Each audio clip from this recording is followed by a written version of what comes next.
Today we'll talk about not only chapters 1, 2, and 3, but just to go over a couple items that came up from our first workshop for the form-based codes. Because chapter 1, 2, and 3 may not be quite as exciting as form-based code, we need to throw the whole workshop in here. Okay, first of all, we talked, really our form-based codes concentrated on our corridors and nodes to build refining our character, streetscape, and our public realm into the future. Now the first question was asked, well, what are the differences in setback? And in the packet we prepared for you in the slide presentation, you'll see in normal traditional zoning districts, you may have a greater setback, and then in our corridors, the setback becomes less restricted to build that sense of community and sense of scale.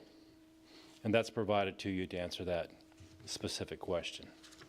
Another question brought by the Vice Mayor, bringing up about signage and corridors and how those changed.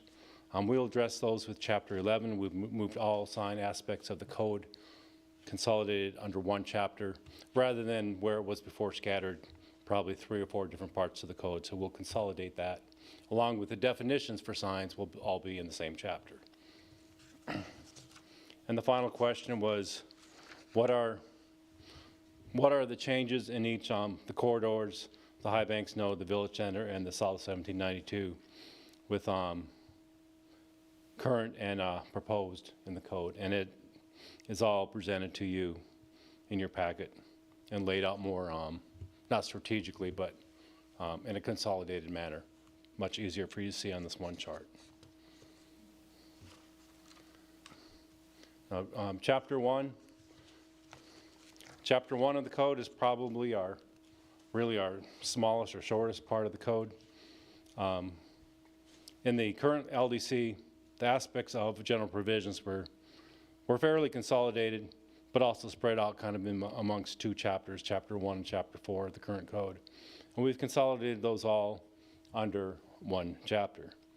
So we have authority and purpose, enforcement and penalties, authority to enter the property, references to other laws, and we handle non-conforming structures within the general provisions chapter. And then we have a chapter on violations. We did some minor reference changes. Instead of special master, it's called the magistrate. For example, that was one thing we changed. Just the terminology to be more compliant with 2024 terminology and regulations. So Chapter 2, definitions. Chapter 2 definitions seem like it's a pretty simple chapter, but if you don't get your definitions right, you can lead into complexibilities and have liabilities back on the city. So the definitions were part of the old Chapter 1. Now we broke into our own section, a new definition section. What has changed? This is the format. Here's how it's going to look. All definitions minus the signage will be under one chapter. But what's changed? Our rules of construction have changed to be updated. We've also added new definitions.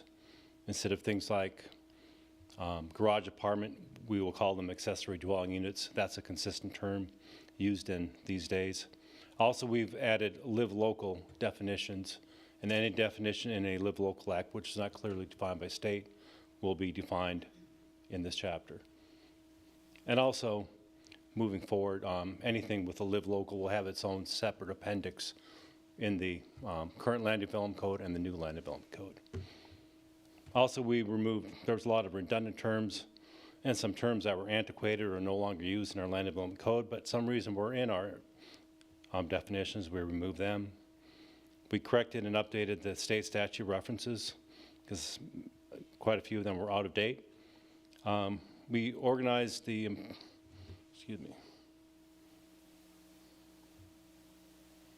we introduced some new abbreviations that are more consistent with the land use. And also, really just wanted to say one thing I should have said at the beginning of this chapter. We may add more definitions as we refine the chapter, such as the zoning chapter or the accessory chapter some subdivision aspects may be added at a later time. And if we add any from this point forward, we'll bring those forward to the council to show them any new added definitions. And really, Chapter 3, administrative procedures. What we had and struggled with staff and our consultant looked at this, and they said, well, really your processes are scattered throughout the whole land development code. You have things under general provisions, under procedures, under subdivision regulations, really under like 4 or 5 different divisions and sections in your code. You have your processes scattered, and let's consolidate them under one process. And it seems like a long laundry list, but this really does help us flow when we receive applications and how we handle reviews of anything in our land development code and the issuance of development orders and permits. So that will all be under our Chapter 3 in our land development code. Going over some of the changes. The duties and responsibilities of the Development Review Committee were refined to reflect what we currently do in 2024. We've modified any state statute references again as we did in definitions. We've reviewed our variance section and consolidated the criteria into one subsection that was kind of spread over the land development code. We've made and implemented the appeal process. We've made revisions to our transportation impact analysis chapter to be consistent with what the River to Sea TPO regulations state. Also, we've added the road maintenance agreement, a conceptual site plan review section with this requirement were added. We've made modifications to our final site plan requirement to be consistent with Florida statutes and regulating authorities. And we've developed a minor site plan, which we never had before. We had a full-blown site plan. Now we're having a condensed minor site plan. For example, across the street was the laundromat going in. And instead of going through a full site plan process with a very long, lengthy review by surveys, by all these other agencies which weren't required, we consolidated it into to be more consistent with current activities. So we can now have something called the minor site plan process where a developed site can come in and fix what they need to fix without going through a very lengthy, verbose process. We've revised on preliminary plat applications and added further stipulations for the right-of-way utilization permits. Since we did provide the clean version and strike-through version to the council, but sitting down with staff and the city manager, we made a couple additional changes which are not reflected in your packet. One is in section 3.4, which goes to our period that we're going to extend our development orders. As you know, probably once a year we bring in a handful of projects that need to have their development order extended.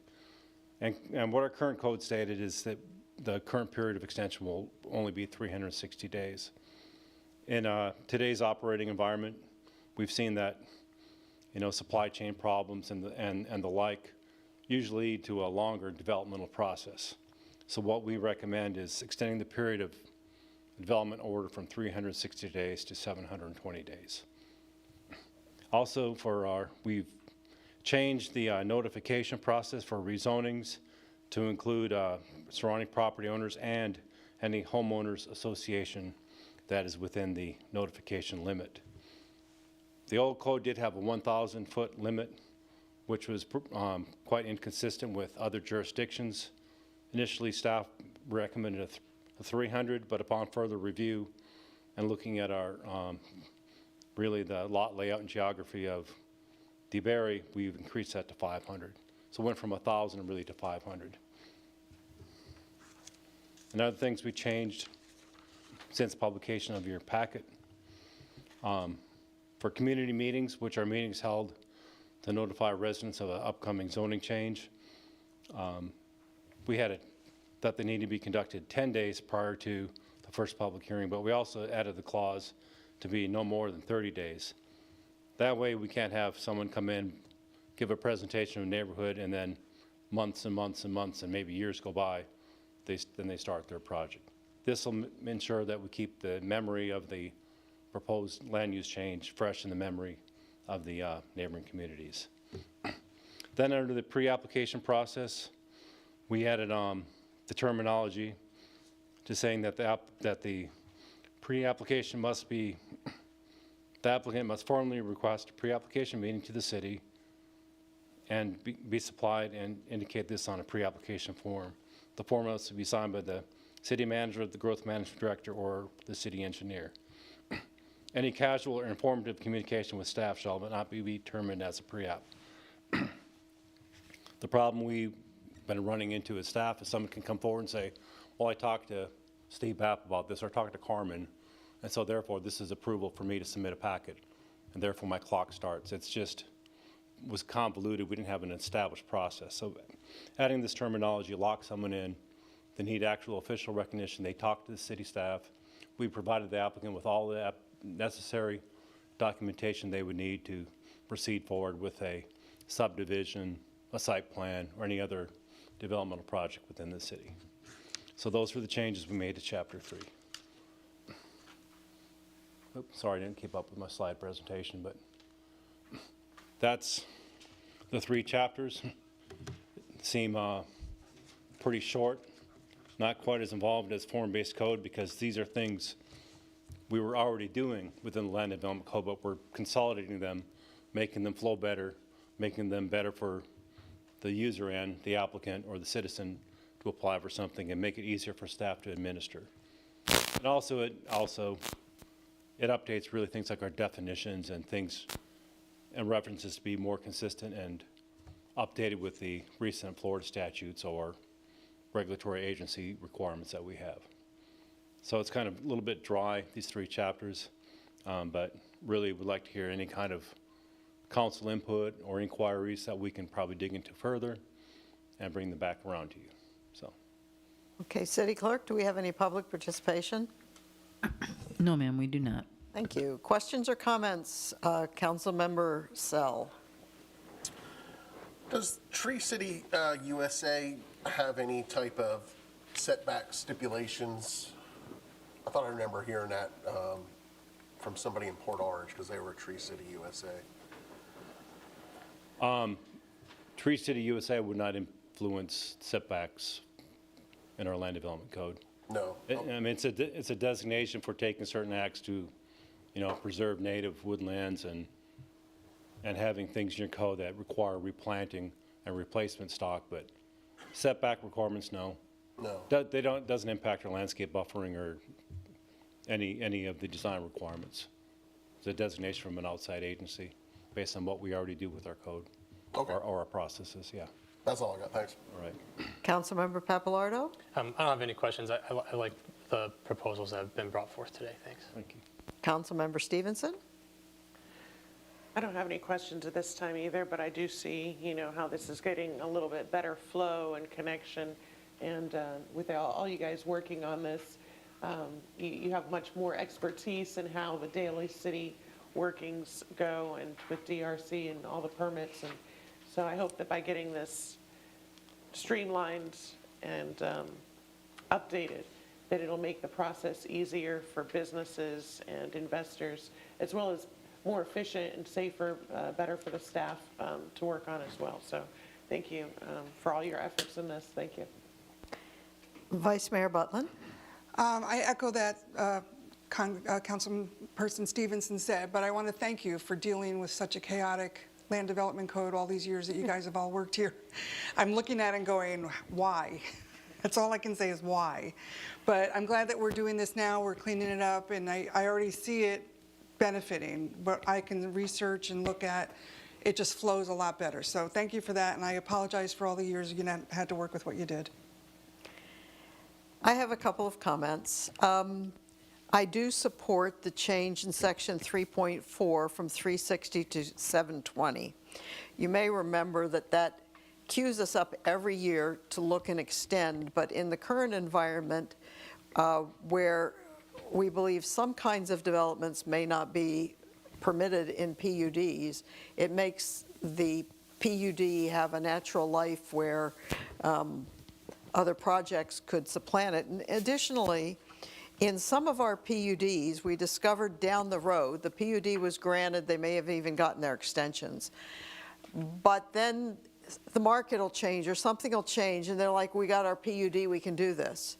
And for example, Rivington, Agri-Hood. Anybody remember Agri-Hood? My husband's still mad about that.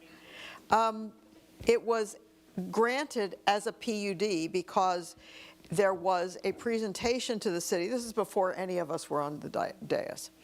And the presentation was, yes, this would develop this large swath of undeveloped land, but it would be a unique kind of community. There would be a community garden. There would be a farm stand, produce stand kind of thing. The trees used in the buffers would be probably fruit trees, the food forest kind of idea. And that was appealing and actually helped some people who didn't want to see anything built there say, okay, we'll do a PUD. So you go down the road, and then the owner begins to look for a developer who will do an Agri-Hood. Maybe that should have been done before, but that's what happened. And evidently, no developer of Agri-Hoods stepped up to the plate, could reach terms. So then we had a PUD, so now the development rights are already there.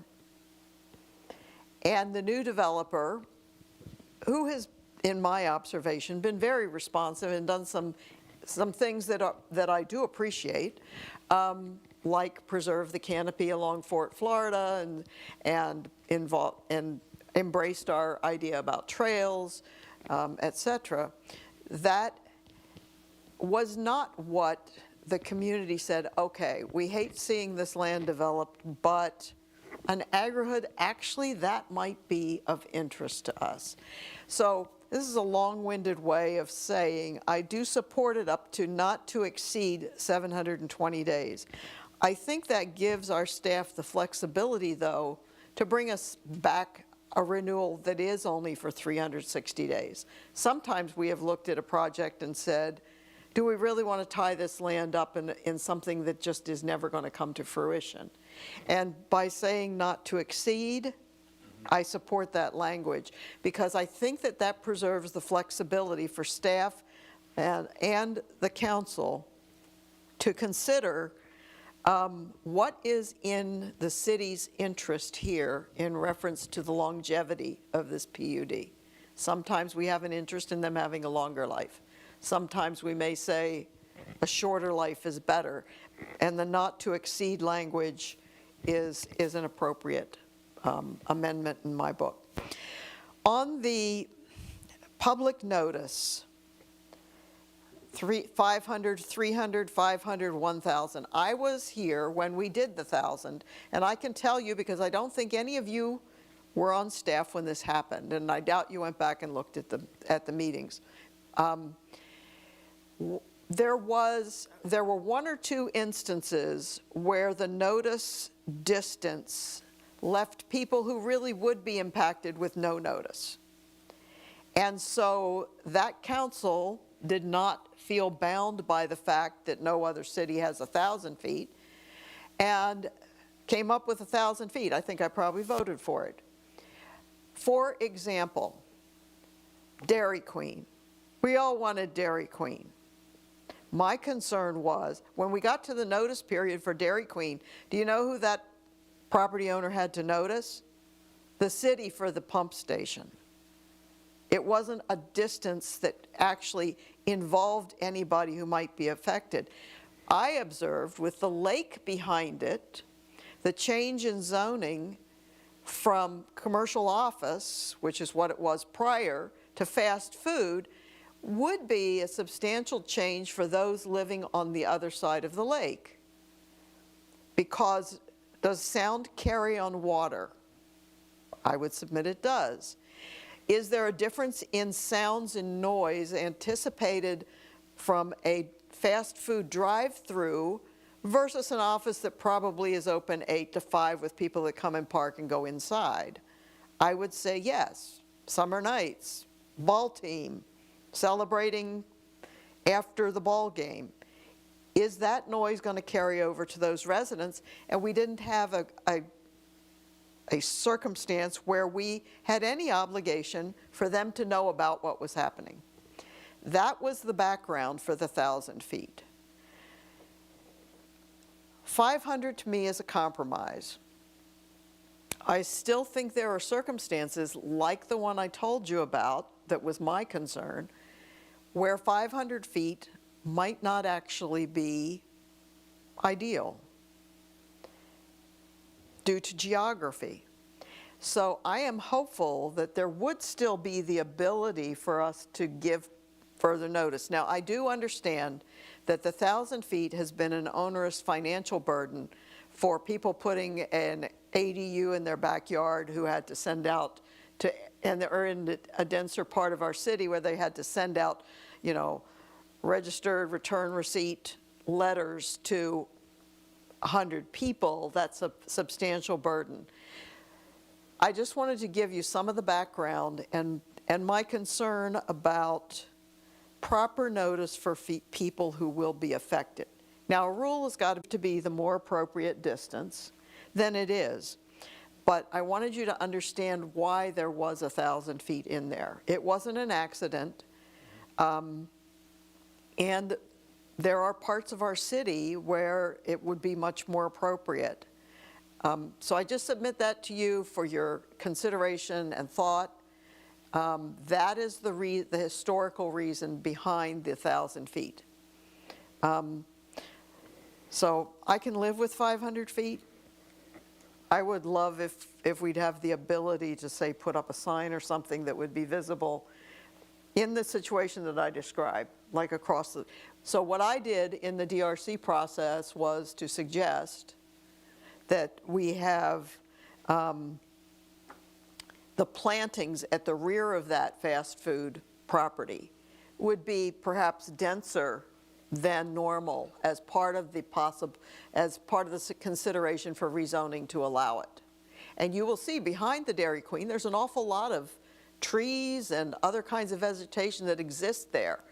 And that goes back to my concern, and perhaps the concern of others, about the difference in noise and its carrying across the water to people who would not get any notice.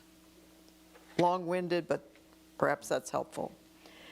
On the pre-application, I am very happy to see a specific listing of what constitutes a pre-application.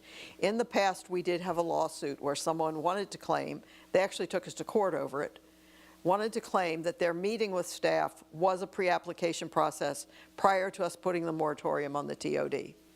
Now, they did not sue us for money, they sued us for performance, and they lost, which I was very happy about. But I thought that after that, we actually had made some practice changes where that would be less likely. I'm very much liking to see them specifically and clearly outlined in the code. I also like the no more than, going back to 3.8, I like the no more than 30 days prior and at least 10 days prior, because I can recall a community meeting with a group of residents about a proposed project that was not followed with any formal or observable movement on the project, but I kept hearing it's simmering back there, it's going forward.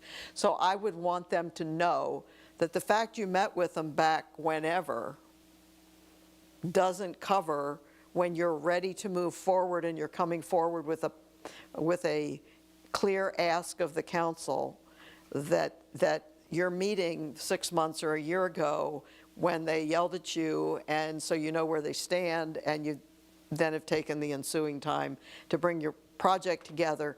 I don't think that cuts it, so I do like the clear guidance that it can't be more than 30 days prior. And that's it. I also express my appreciation for the new organization of this code. I think it is much clearer. It tightens it up. It flows more naturally, and it should make it easier for both applicants and staff to follow the process through step by step. And one criticism we have had in the past is the process is way too long. And sometimes I do think it gets mired down into somebody focuses on this section, and then at the 11th hour, something comes up out of this section. So all that we can do in this rewrite to avoid those kinds of situations, I'm fully in support. So that would be my comments. City Manager, do you have anything you'd like to add? Just a couple of comments. I mean, we struggle a little bit with the pre-application part. You're correct. We provide a great service to our folks, the prospectors who are coming in, looking at a particular property. They want to come in just to talk. Is this property worth entering into a contract? Is what I think I can do here doable? And those casual meetings, those are not considered pre-application meetings. And a lot of times when developers or folks who want to develop their particular property get stuck or anything else, they try to use that as those casual conversations as their pre-application meetings. And so when we did have those problems in the past, we started in a pre-application form that you had to fill out, an actual application for the pre-application meeting. That was kind of that start to where, okay, this starts the official development process. Particularly when we do moratoriums, it becomes a key factor. It is. In fact, we do have several folks who are trying to get their project started. Did you do a pre-application meeting? No, I talked to Mr. Barker, 4 or 5 months ago. That was a pre-application meeting, and No. and so but they still have not filled out the pre-application form, and they haven't provided us the information that's needed at a pre-application meeting. And so yes, they try to use those casual conversations. However, we want to have those casual conversations. Absolutely. As a customer service part of our particular business. So that's where we can need to formalize that particular process, and I think this completes that formal process. Because we do want to provide customer service, but we also want to provide it in a legal format to where it doesn't create a liability for the city. The other parts, the 500 feet, and as you see there, we added for the homeowners association. Right. And we've had some discussion on this. Again, that's a communication tool. We want to foster communication so everything is properly vetted. But we added the homeowners associations in there because their right-of-way in their subdivision may not be an actual parcel. And so by definition, do I need to notice the homeowners association? Well, they're not really a parcel. And so, because all our streets would have parcel numbers if that was the case. And so we added it in there so that if the area did cover the entrance of the homeowners association, the gated area or anything else as far as that's concerned, and there was an effect there that at least the homeowners association will be aware that this development is coming and that there is an impact to the actual homeowners association. And if they wanted to funnel that to all their That's folks them. in their subdivision, that's up to them. That's their business practice. But we felt that the homeowners associations are affected as well as the parcel owners. You can take Traders Cove, for example. It's not a gated community, private streets. The potential project across the street would notify the residents, but it doesn't notify the homeowners association. And the entrance, the roads and everything else are Right. impacted, and so they should be notified as well. So these just the little things that to really kind of make sure that the communication is properly executed and that there are no surprises and nobody should be surprised. That it's part of our customer service focus that we want to be customer oriented. We want to give everybody a voice that should have, and we want to make sure that everybody that should know does know. Right. So. Very good. Okay, is there any further discussion? I just want to note that our next workshop will be Yes. a month from now. Okay, However, but if you have comments on what was covered today, chapters 1, 2, and 3, please provide the city manager with an electronic mail, Okay. any comments you have within the next 7 days. And that way we can process that and continue. Our next workshop will cover chapter 4, which will be zoning, and chapter 6, which will be accessory structures and units. Okay, sounds really interesting. Okay, hearing no further discussion, we stand adjourned.